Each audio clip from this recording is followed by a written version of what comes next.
Hi, this is Allison Sheridan, and welcome to another edition of Screencasts Online. Last time we got together, I brought you a series of tiny Mac tips and tricks in hopes of helping you become more productive. Whether you've been on the Mac for ages or if you're new to the platform, I suspect you found something you didn't know or maybe something you forgot you knew. I had so much fun the first time through, I'm back with a second batch of new tips to help you get the most out of your Mac. Just like last time, you don't have to buy a new tool to play along. I'm a big fan of trackpads in place of a mouse when I'm sitting at my desk.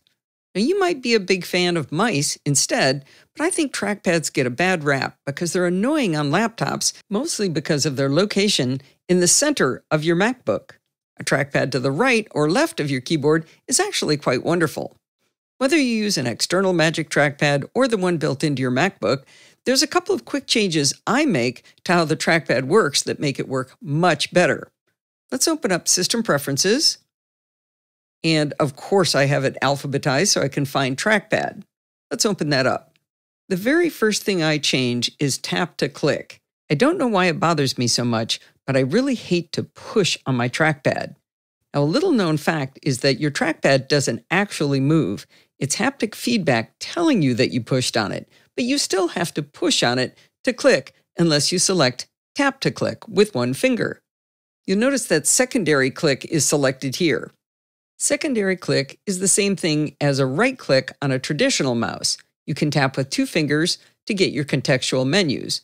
You can also use Control and tap if you'd prefer to do that. You may also want to take a look at the click options here from light, medium to firm. So maybe you do like to click, but you don't like to click that hard. You can move it down to light.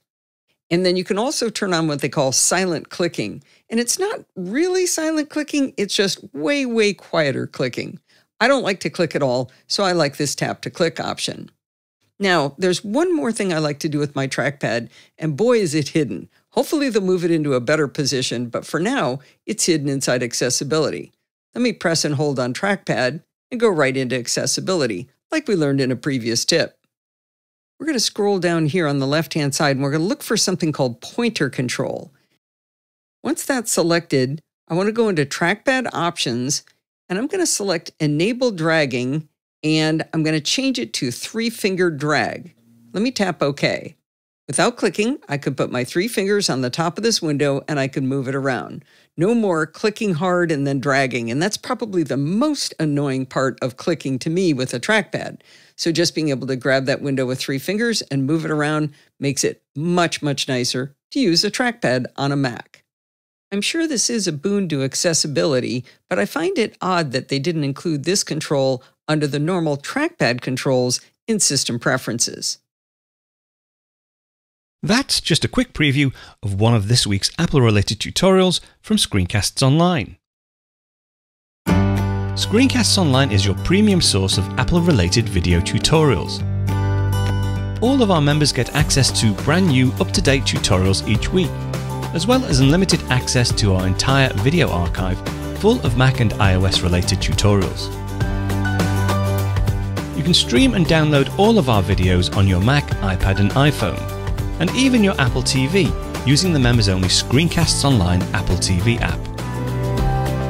Membership also includes a complimentary subscription to the digital Screencasts Online monthly magazine, published each month and packed with videos, articles, reviews, as well as hints and tips covering all aspects of the Mac, iPad, iPhone, and all of the other fantastic Apple products. So, if you're ready to start getting the most out of your Apple devices, visit screencastsonline.com today and become a Screencasts Online member.